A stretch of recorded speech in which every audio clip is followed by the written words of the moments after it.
सवाल का जवाब नहीं देते हैं तो हर स्कूल का हुक्का पानी हम बंद कर देंगे। लेकिन तब उस एग्जाम लेने का और बच्चों का समय बर्बाद करने का क्या उद्देश्य था स्कूल का, ये क्या?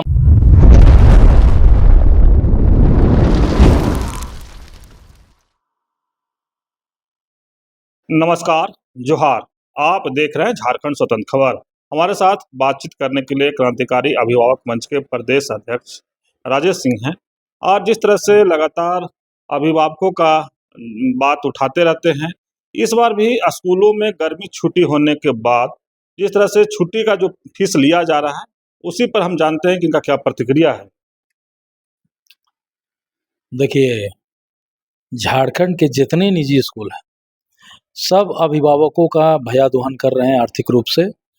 ये जब छुट्टी होती है, 2-3 महीना का छुट्टी होता है, मान लीजिए सरकार 1 महीना का छुट्टी गर्मी छुट्टी देती है, फिर 2 महीना का छुट्टी एक्स्ट्रा क्यों छुट्टी का फीस लिया जाता है झारखंड के निजी स्कूलों द्वारा? ये बहुत मुख्य रूप से ये बात को हम माननीय उपायुक्त और राज्य सरकार के शिक्षा मंत्री के पास लिखित रूप से देने जा रहे हैं कि ये प्रावधान स्कूलों द्वारा जो किया जा रहा है इसे बंद किया जाए। और सबसे बड़ी मुख्य बात है कि अभी हम लोग स्कूल खुला है, हम लोग सभी स्कूलों में क्रांतिकारी अभिभावक मंच के कमेटी द्वारा, मेंबर द्वारा सभी स्कूल में पत्राचार किया जा रहा है। कल से पत्राचार चालू हो जाएगा, जिसमें मुख्य रूप से कितने % बीपीएल छात्रों का नामांकन किया गया उसकी सूची उपलब्ध कराएं, कितने कट ऑफ मार्क्स वाले स्टूडेंट का, बच्चे का नामांकन लिया गया इंटरनल या एक्सटर्नल का, और साथ में कितने % आपके द्वारा इस वर्ष में फीस वृद्धि की गई, इसकी सूची उपलब्ध कराया जाए। राजेश, आप ऐसे भी एक बार लिख करके दिए हैं कि जो बीपीएल वाला जो है उनको कितना नामांकन हुआ का, वो आपको जवाब मिला? अभी तक कोई स्कूल कोई जवाब नहीं दिया है। अब स्कूल खुल गया है, हम डायरेक्ट पत्राचार उस समय हम मेल के द्वारा दिए थे, अभी पत्राचार के द्वारा देंगे, उनको आवेदन रिसीव कराएंगे। अगर वो मेरे सवाल का जवाब नहीं देते हैं तो हर स्कूल का हुक्का पानी हम बंद कर देंगे, जाम कर देंगे सभी स्कूलों का। किसी भी अभिभावक का भयादोहन हम नहीं होने देंगे। इसके लिए क्रांतिकारी अभिभावक मंच कृत रूप से संकल्प है। और सबसे बड़ी कहानी इस सभी स्कूलों का है कि अभी 2 तरह का सीबीएसई द्वारा एग्जाम लिया गया। जो बच्चा कम लाया है उसको दोबारा एग्जाम देने की थी, तो स्कूल द्वारा ये पहले नहीं सूचित किया गया बच्चे को, अभिभावक को, कि हम आपके बच्चे को इतने कट ऑफ मार्क्स के द्वारा साइंस में एडमिशन ले लेंगे या मैथ्स में एडमिशन ले लेंगे। उनको डायरेक्ट कहा गया कि आप डुअल एग्जाम दीजिए, डबल एग्जाम दीजिए, उसके बाद ही लेंगे। एग्जाम का रिजल्ट आपको भी मालूम होगा कि अभी तक दूसरा एग्जाम जो सीबीएसई द्वारा लिया गया है वो रिजल्ट नहीं आया है, लेकिन बच्चों को डायरेक्ट 70% में स्कूलों द्वारा साइंस में, मैथ्स में, सभी सब्जेक्टों में लिया गया। लेकिन तब उस एग्जाम लेने का और बच्चों का समय बर्बाद करने का क्या उद्देश्य था स्कूल का, ये क्या मंशा है? इस मंशा को स्कूल को साबित करना होगा। ये बच्चों का समय और बच्चों को मानसिक जो प्रताड़ना हुई, इसके लिए स्कूल को हर हाल में जवाब देना होगा। पिछले बार भी आप आवाज उठाए थे तो उपायुक्त महोदय द्वारा एक निजी स्कूलों का जो प्रिंसिपल था उसको बैठक बुलाया गया था, कुछ दिशा निर्देश भी दिए थे उपायुक्त महोदय। तो क्या लगता है इस जो दिशा निर्देश वो पालन हुआ? देखिए, माननीय उपायुक्त द्वारा जो भी दिशा निर्देश दिया गया है वो तो निजी स्कूलों को हर हाल में मानना होगा। अगर स्कूलों द्वारा नहीं माने जाने पर उपायुक्त महोदय द्वारा जो दिशा निर्देश दिया गया था उसका पालन हुआ, निजी स्कूल पालन किए?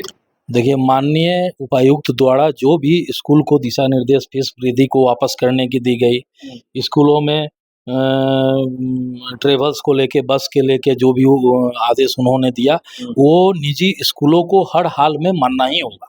अगर निजी स्कूल नहीं मानते हैं तो इस पर क्रांतिकारी अभिभावक मंच हर स्कूल के प्रधानाचार्य को इसके जवाब देने के लिए और इस नियम को मानने के लिए जो माननीय उपायुक्त द्वारा दिया गया है बाध्य करेगा। क्या लगता है कि आप जिस तरह से कह रहे हैं कि उपायुक्त महोदय के जो दिशा निर्देश दिए उसका भी पालन नहीं किया जा रहा है, तो आप इसको फिर कैसे देख रहे हैं?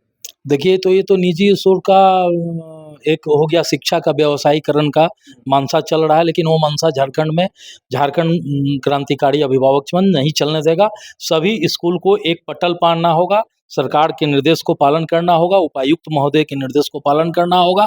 अगर वो नहीं करते हैं तो उनके लिए क्रांतिकारी अभिभावक मंच सारा रूपरेखा तैयार करके रखा है, उनके स्कूल का हुक्का पानी जाम करके हम रख देंगे। जिस तरह से क्रांतिकारी अभिभावक मंच के प्रदेश अध्यक्ष हैं, लगातार आप अभिभावकों का जो दोहन होता है उसके लिए आवाज उठाते रहते हैं, तो अभिभावक लोग से क्या आप कहना चाहेंगे? हम झारखंड के सभी अभिभावक से विनम्र उनको आह्वान करते हैं कि देखिए, बच्चे का स्कूल शिक्षा का कभी भी व्यवसायीकरण नहीं होने दिया जाए।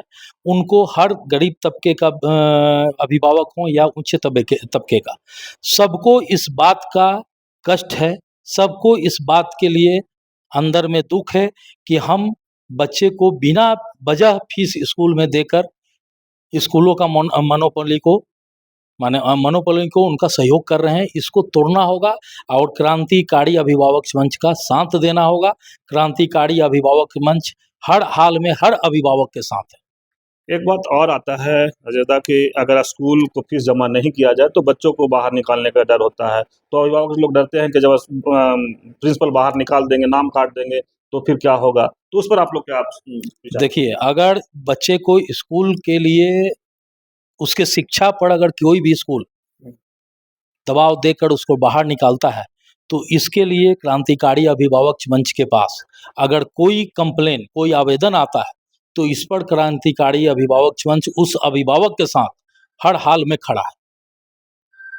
अभी आप सुन रहे थे क्रांतिकारी अभिभावक मंच के प्रदेश अध्यक्ष राजेश सिंह की बात, और बहुत अच्छे तरीके से लोगों को समझाने और बताने की कोशिश कर रहे हैं कि जो निजी स्कूल है जो अभिभावकों को दोहन कर रहे हैं उसी पर लगातार आवाज उठा भी रहे हैं, और आज भी उसी बात के लिए लड़ रहे हैं कि जिस तरह से छुट्टी होता है, गर्मी छुट्टी हो, जाड़ा छुट्टी, तमाम छुट्टी होता है, तो फिर स्कूल क्यों उसका फीस लेता है, उसी पर अपनी बात को रख रहे थे। लेकिन कहे कि अभिभावक को भी इस चीज़ को सोचना चाहिए कि जो छुट्टी का होता है उसको पैसा ना दे, इसे स्कूलों का पैसा देने से स्कूलों का मोनोपोली बढ़ता है। और लेकिन जिस तरह से करेगा, किस तरह से कोई दिक्कत आता है अभिभावक के साथ, तो उसके साथ क्रांतिकारी अभिभावक मंच पूरे तरीके से खड़ा है, डटा है, जो भी होगा साथ देने के लिए तैयार हैं। तो इस तरह खबर को देखने के लिए आप झारखंड स्वतंत्र खबर जुड़े रहिए। जोहार, नमस्कार।